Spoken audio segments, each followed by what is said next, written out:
இதுக்குள்ளே பூந்தோன்னே முடிஞ்சால் உங்கள் ஃபோனை மத்திக்கண் சாகடிச்சிட்டு நீங்கள் பிழைக்கிறதுக்கு வழியை பாருங்கள்.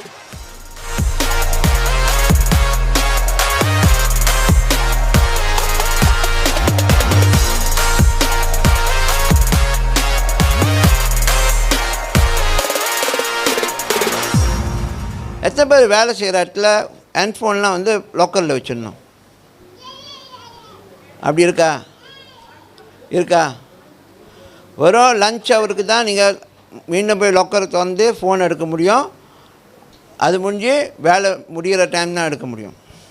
இல்லை நீங்கள் சர்டன் ஏரியாவுக்கு போகும்போது உங்கள் ஃபோன் எடுத்து போக முடியாது, வெளியே தான் வச்சுட்டு போயிடணும்.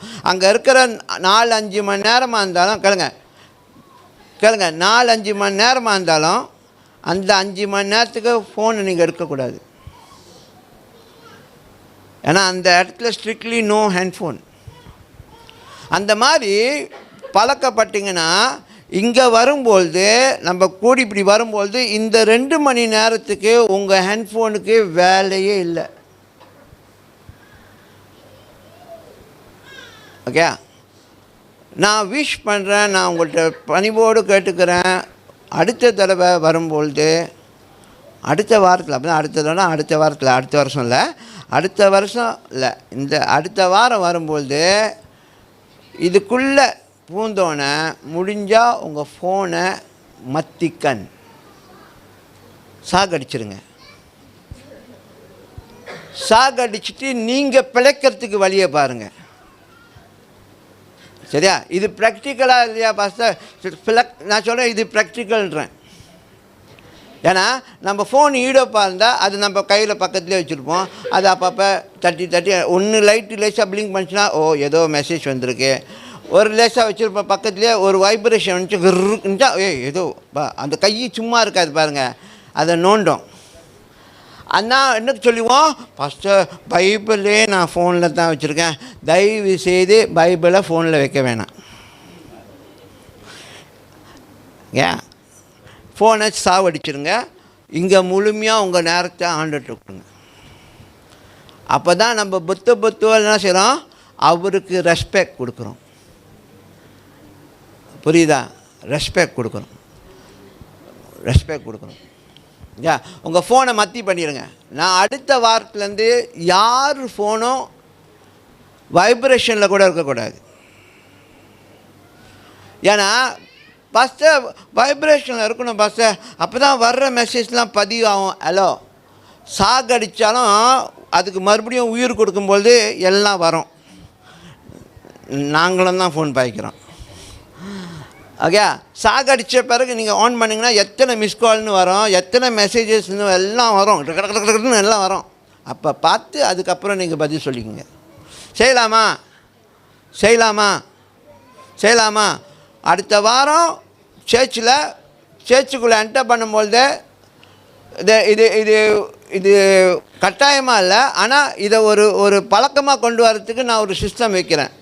அடுத்த வாரம் நீங்கள் சேர்ச்சுக்குள்ளே நுழையும் பொழுது அங்கே ஜோஷுவா நிற்பார், அவர் முன்னுக்கு நீங்கள் உங்கள் ஃபோனை அடைச்சிடணும்.